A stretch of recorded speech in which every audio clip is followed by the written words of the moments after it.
sa inyong lahat. Magandang umaga po sa inyong lahat.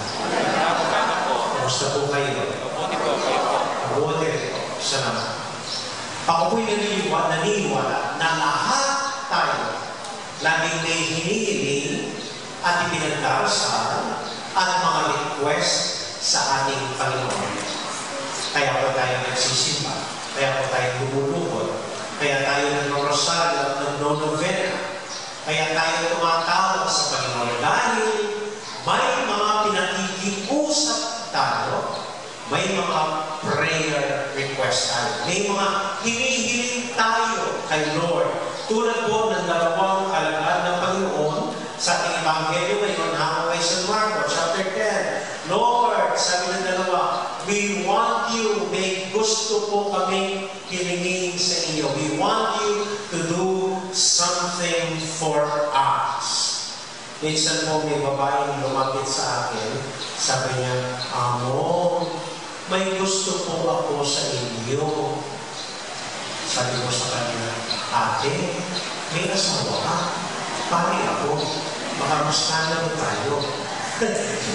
I just want them to be relaxed kasi kung parang takot ng parang napakalaki ng hinihiling niya, yung pakiusap niya sa akin. Anyway, kahit ako po may gustong hilingin sa Panginoon, kahit ako po lululuhod at tumatawag at iluluho ang langit sa mga prayer intentions ko. Pero may mga prayers na pinatitignan ni Lord at parang binabaliwala ng Panginoon. Halimbawa po itong dasal at panalangin at request ng kanyang dalawang alagad, hindi pinakinggan ni Lord, naghahanap pa sa kanila itong kasama nilang mga alagad at hindi ibinigay ni Lord ang kanilang hinihiling. So, paano dapat manghingi kay Lord para pakinggan niya at bigyan niya ng tugon? Ano dapat ang hilingin kay Lord para sumagot sa ating at ibigay ni Lord ang marami nating mga dasal at prayer request sa Kanya? Simple lang ito. 3 things so that our prayers will be answered by God that we will see in the Gospel. Number 1 is this. Sabi ni Jesus, you know that those who are recognized as rulers over the pagans, when you pray, sabi ni Jesus, when you ask for something, do not be like the pagans, mga pagano. Okay? Sa atin po, ang paunawa natin sa mga pagano ay mga taong hindi naniniwala sa Diyos. Maaring tama po yun, pero iba ang pananaw ng Panginoon sa mga pagano. Sa totoo lang, mahal din ng Diyos sa mga pagano. Mga pagano sila dahil hindi pa nila naririnig ang injil sa Panginoon. Sila ang tinutukoy ng Panginoon. Marami ang harvest. The harvest is plenty. Ang mga pagano, mga potential Christians. Kaya lang hindi pa nila nadidinig ang mabuting balita ng Panginoon kaya hindi sila naniniwala sa Diyos. Ang pagano para sa Panginoon ay mga ito. Ang mga taong nag-iisip at humihiling at gumagawa ng iba't ibang panalangin para lamang makalamang sa kanilang kapwa. Para magbukas ng mas mataas kaysa sa ibang tao. Para makaisa sila so that they will get one over other people. Para mas makita silang mas sikat sila, mas nakakaangat at mas nakakalamang. Ito yung hinihingi ng dalawang alagad. Upang maging mas batas kami kasi sa mga kasamahan ng naming alagad, iupo mo kami on your left, on your right. That was the request. And that kind of request na parang humihiling ka upang maging mas mataas ka sa mga sakit na dinadanas mo, upang maging mas mataas ka kaysa sa iyong mga kapitbahay, upang maging mas mataas ka kaysa sa iyong kahirapan. Those kind of requests are pagan to the Lord. And don't expect the Lord to answer. Maaaring makakalamang ka sa iyong kapwa because of your own wisefulness and resources. But it is not a prayer and a blessing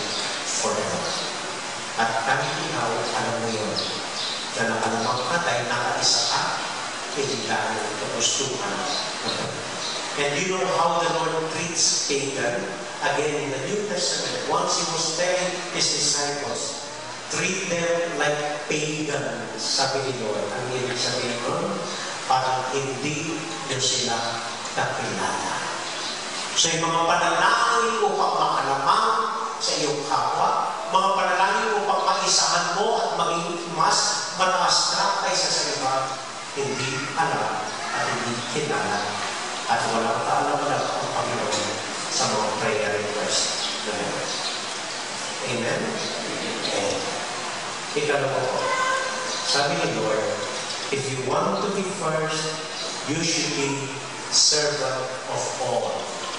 Magdasal na parang alipin. Magdasal na parang alipin. You should be a slave, a servant to all. Yan po ang alipin.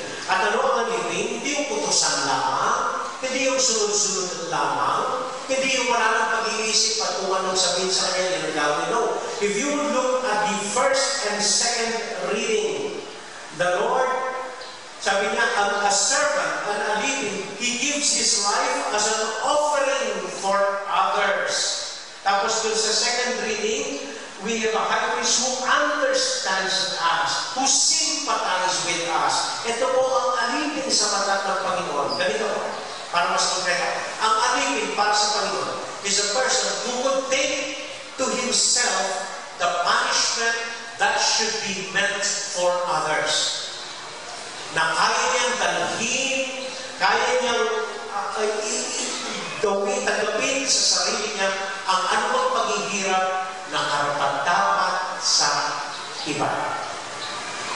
For example, minsan merong tatay, nagsawa na sa anak niya, na laging umuwi ng gabi after dinner. Eh gusto ng tatay, sabay-sabay silang pagkakapatid mo, pamilya, pag-dinner. So, minsan nagsawa ng tatay, sinabihin ng anak niya, next time you go home after dinner, wala kang kakain kundi nag-iisang biscuit. Hindi tatlong skyflakes, isang skyflakes. And then the following day, he was late again for dinner. And he arrived right during, nagsisimula na ng dinner. At tulad ng winarni ng kanyang ama, ang kanilang plato, punong-puno ng pagkain ng ulam, yung plato ng nanay na anak, isang biscuits. So, umupo yung bata, at alam niya yun ang pinag-usapan nila, alam niya yun ang parusa sa kanya. So, namamaga ang mata niya sa awa sa sarili at sa lupot dahil plano pa naman niya kumain ng marami dahil gutom siya. Kagagaling maglaro kasama ng papaya niya. Anyway, he accepted it. Isang biscuits na parang. So while everybody was eating quietly with their plates full, ito anak na ito, kinuha niya yung isang biscuit. Tinitignan-tignan niya, nahuhula na yung mata niya. Kaya halos hindi niya manisubo. Pero kanya, that is his punishment. And after a while, yung tatay mismo na gumawa ng utos na yun, hindi niya matiis.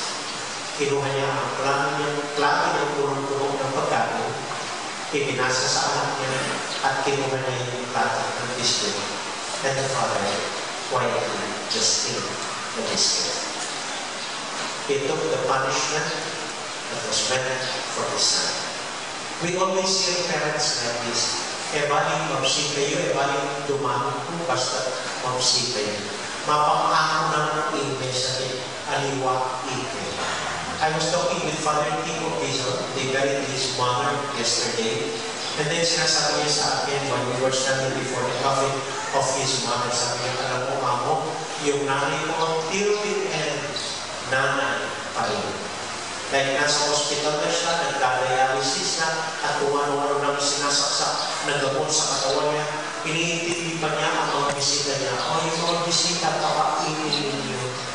Then kapag gabi niya, na yung isa-isang bunso niyang anak, nanood siya na lang ng asawa ng pare na nagbabagay sa kanya, he would tell us that, ngunit na ka, mapagalan ka, okay po, at ang dami-dami din yung mga paghihirap dahil mga binagawa sa okay lang ako, kaya ko ito, ikaw,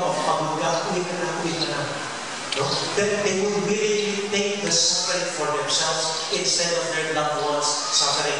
This is the prayer of a servant. Ito po ang ibig sabihin ng Panginoon. Na you are willing. No, the prayers you pray for are not really for yourselves. Prayers that are meant for others, they are usually the ones heard by the Lord. These are the prayers of the servant. You could take suffering for the sake of your loved ones para sila ang mabigyan ng blessing ni Lord. These kind of prayers get answered at once by God. Another meaning of the prayer of a servant. I don't know if you watched Men of Light last night. I've been telling even Bishop Abong yesterday in his home.